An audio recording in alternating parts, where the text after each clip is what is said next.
المستدرک للحاکم میں صحیح سند سے حدیث ہے،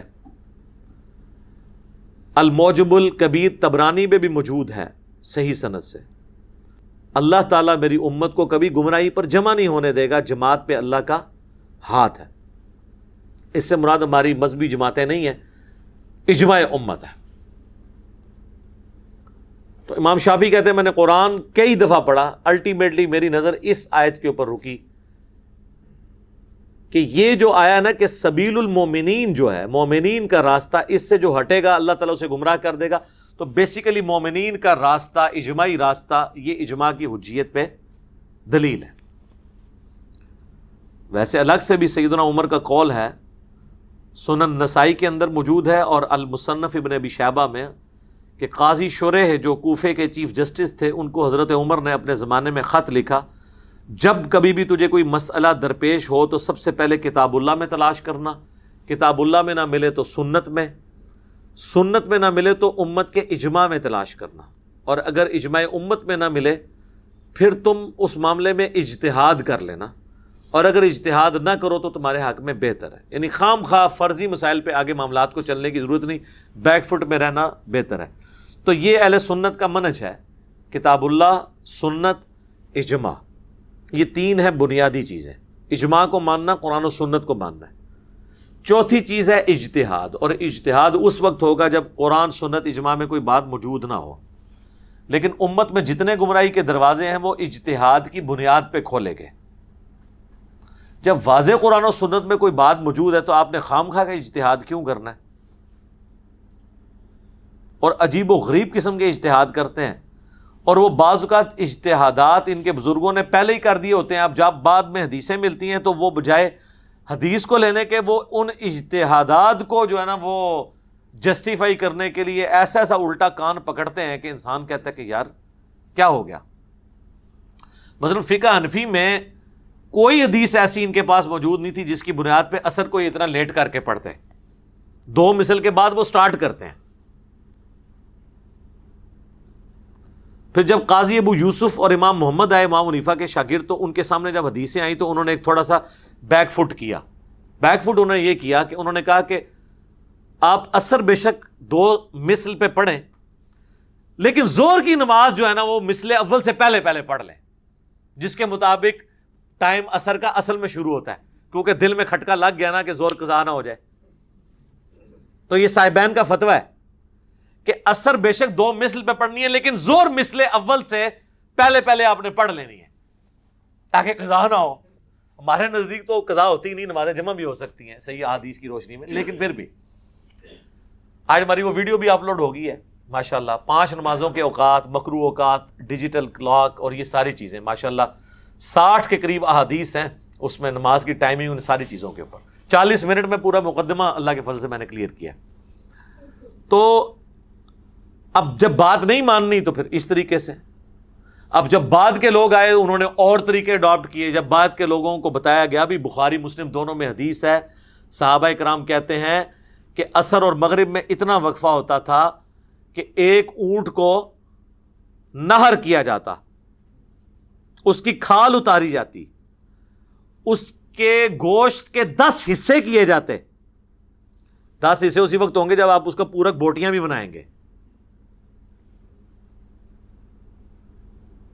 کیونکہ جامعہ ترمذی میں موجود ہے کہ اونٹ کے اندر 10 بھی حصے دار ہو سکتے ہیں۔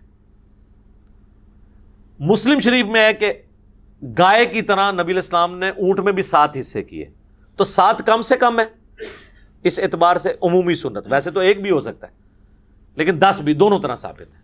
بعض محدثین نے کہا کہ عمرے کے لیے جو آپ قربانی لے کے جائیں یا حج تمتع کے لیے، اس میں آپ 7 حصے کر لیں اس میں اونٹ کے اندر، اور جو عید قربان کے لیے 10 حصے کر لیں۔ تو مسلم اور بخاری کی یہ حدیث بھی 10 حصوں کو سپورٹ کرتی ہے، اور اس میں آگے الفاظ ہیں کہ گوشت کو پکایا جاتا، کھا لیتے تب بھی سورج ابھی بلند ہوتا۔ تو سر یہ کسی کسائی سے پوچھیں کہ اس میں کتنا ٹائم ریکوائرڈ ہے اونٹ کو، تو بتائے گا کہ عام طور پہ کسائی کے ساتھ ایک ہی ہیلپر ہوتا ہے نا، یہ تو نہیں ہوتے کہ 50 بندے ایک اونٹ کو گرانے کے لیے لگے ہوتے ہیں۔ گرانے کے لیے تو ایک بندہ بھی کافی ہے، وہ نہر کرنا ہوتا ہے، کھڑے ہوئے یوں ماریں تو وہ ادھر ہی، اللہ نے اس کو ایسا ڈیزائن کیا ہے کہ اس کو آپ بغیر باندھے ہوئے بھی گرا سکتے ہیں، شارک سیدھی کٹتی ہے، خون کا فوارہ چھوٹتا ہے اور وہ ادھر ہی گر پڑتا ہے۔ تو سر آپ کو کوئی کسائی بتائے گا کہ 2.5 سے 3 گھنٹے چاہیے اس پوری ایکٹیویٹی کے لیے، تو اب حنفی تو 1.5-2 گھنٹے پہلے اثر پڑ رہے ہوتے ہیں، وہ تو عشاء کے وقت تک بھی اونٹ کھا کے فارغ نہ ہو۔ تو صحابی اس زمانے میں ٹائم کو ایسے ہی کیلکولیٹ کرتے تھے۔ اب جب یہ حدیث آئی بخاری مسلم کی، تو اس سے اگلے جو متقدمین کے بعد جو متاخرین آئے ان کو پھر یہ مصیبت پڑ گئی، اب اس حدیث کا کیا کریں؟ تو وہ غلام سعود سعیدی صاحب جو شرح صحیح مسلم لکھی بریلویوں کے عالم، انہوں نے لکھا ہے کہ ہو سکتا ہے 1 سے زیادہ ماہر قصائی اور قصاب مل کر، اور باورچی 1 سے زیادہ، باورچی بھی 1 سے زیادہ انہوں نے کیے، اس کو کرتے ہوں تو وہ، حالانکہ مطلب یہ وہ جو بندہ بتا رہا تھا اس نے نہیں یہ بتانا تھا کہ 50 بندے، وہ تو بیسیکلی ٹائم کیلکولیٹ کروا رہا تھا، اور اس کے دماغ میں بھی نہیں تھی ایسی بات۔ لیکن جب آپ نے بات نہیں ماننی تو آپ اس اجتہاد کو حلال کرنے کے لیے کس لیول تک کرتے ہیں۔ تفسیر عثمانی دیکھ لیں، شبیر احمد عثمانی صاحب، محمود الحسن دیوبندی کا ترجمہ ہے، اور شبیر احمد عثمانی نے اس پہ تفسیر لکھی ہے۔ کافی عرصہ سعودیہ سے بھی مفت دیتے تھے حاجیوں کو، پھر بعد میں اہل حدیث نے جب بتایا کہ اس میں تو اتنے بلنڈر ہیں تو انہوں نے پابندی لگا دی 80s میں ہی۔ اب وہ ایک سعودیہ سے جو قرآن دیا جاتا ہے وہ اہل حدیث عالم صلاح الدین یوسف صاحب کا ہے۔ تو تفسیر عثمانی آپ کھولیں، اس میں جو مدت رضاعت کے بارے میں قرآن میں آیا نا کہ 2 سال تک ہے دودھ چھڑانا، سورۃ البقرہ میں، اس کی وہ تفسیر میں لکھتے ہیں کہ قرآن میں تو واضح آیا کہ دودھ چھڑانے کی عمر 2 سال ہے، لیکن امام حنیفہ فرماتے ہیں کہ 2.5 سال ہے۔ ہو سکتا ہے ان کے پاس بھی کوئی دلیل ہو۔ حدیثوں میں تو کہتے تھے نا ساڑیاں حدیثاں گواچ گئیاں، اور لکھاں سن تھوڑیاں رہ گئیاں، اور لکھاں روایتاں سن، حدیثاں نہیں سن، اور ترک سن، اسناد سن، چینز تھی۔ حدیثیں تو نبی علیہ السلام کی بمشکل 10,000 ہیں، ساری بھی آپ جمع کر لیں، اسناد لاکھوں میں ہو سکتی ہے، ایک حدیث سینکڑوں تابعین سے آئے، تو وہ اب ان سے پوچھے کہ حدیثوں میں تو چلو آپ گڑبڑ کرتے تھے، قرآن کے خلاف کون سی ایسا کوئی اور پیرل میں قرآن ہے کہ جس میں یہ لکھا ہو کہ 2.5 سال کی مدت ہے؟ وہ کہتا ہے نہیں، سورہ احقاف میں ہے کہ وہ عورت کا جو حمل ہے پھر اس کا بچہ جننا اور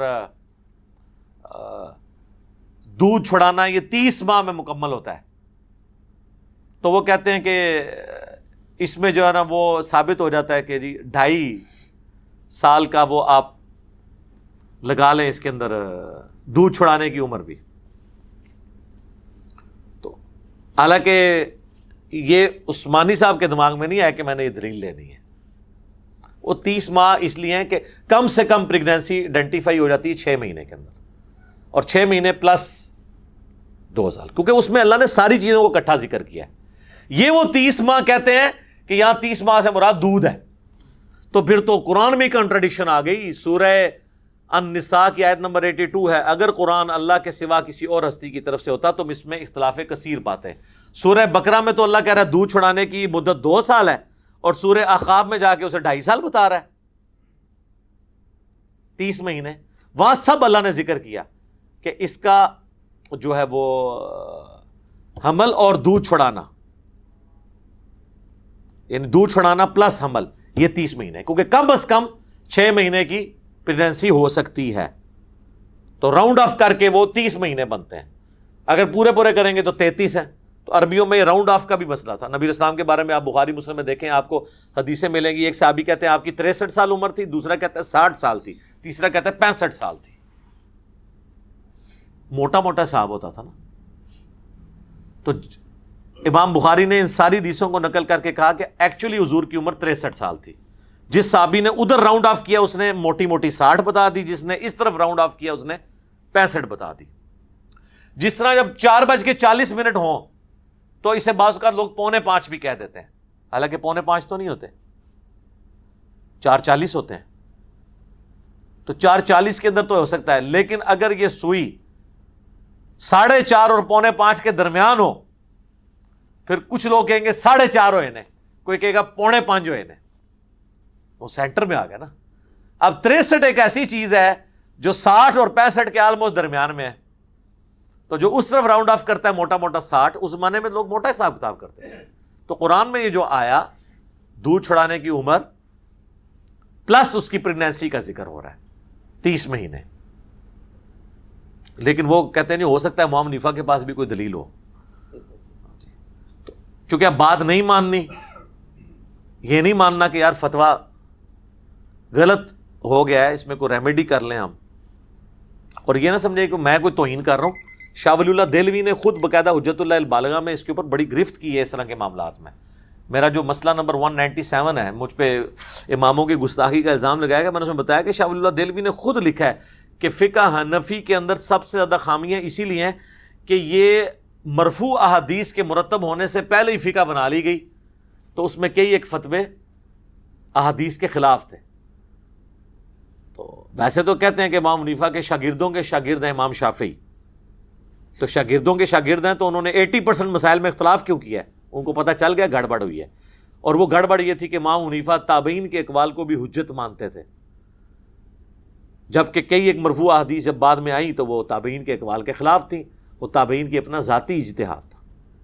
میں اگلے دن ڈاکٹر سراج صاحب کو سن رہا تھا, وہ بالکل الٹ بات کر رہے تھے. وہ کہتے ہیں کہ فقہ حنفی کا آپ کمال دیکھیں کہ حالانکہ حدیثیں نہیں بھی تھی تب بھی انہوں نے فقہ مرتب کی, اور لوگ حیران ہیں کہ وہ ایگزیکٹلی احادیث کے مطابق تھی. پتہ نہیں کیڑی حدیث کے مطابق سر. حالانکہ میرے جو پرسنل میٹنگ میں انہوں نے کہا تھا کہ یعنی قرآن و حدیث کے خلاف سب سے زیادہ اگر کوئی فقہ ہے تو فقہ حنفی ہے. اور کہتے تھے یہ تو ہے ہی اجمی فقہ ہے. یہ مجھے خود انہوں نے کہا اپنی وفات سے آلموسٹ 2 سال پہلے, 2008 کے اندر. تو ویڈیو تو خیر ان کی یہ پرانی ہے, ہو سکتا ہے بعد میں ان پہ بات کھل گئی ہو. تو بزرگوں کے اقوال کو جسٹیفائی کرنے کے لیے آپ اس لیول تک, ابھی تو آپ کئی حنفی علماء کی باقاعدہ ویڈیوز دیکھیں, انہوں نے تو بڑے گندے گندے قسم کے جو مسائل ہیں جو فقہ حنفی کے تھے اس کو بھی جسٹیفائی کرنے کے لیے کیا کیا دلائل دے دیے. بندہ حیران ہو جاتا ہے کہ اس لیول پہ بھی کوئی اتر سکتا ہے. چلو یار بندہ خاموش ہی ہو جائے, خاموش ہونے سے بھی فتنہ دب جاتا ہے. آپ خود اس فتنے کو ہائی لائٹ کرتے ہیں, پھر اس کا جواب دیتے ہیں, تو لوگ سمجھتے ہیں یہ لوگ گھاس کھاتے ہیں. لوگ گھاس تو نہیں سر کھاتے, لوگوں کو تو پتہ چل رہا ہے کہ یہ کیا ہو رہا ہے. اب یہ ایسے ایسے مسائل لکھے ہیں کہ اگر یہ انگلی پہ نجاست لگ جائے تو چاٹنے سے پاک ہو جائے گی. یہ اول تو یہ مسئلہ لکھنا ہی نہیں ہے, اب لکھا گیا تو اب اس کو بحث میں کیوں لے کے آ رہے ہو؟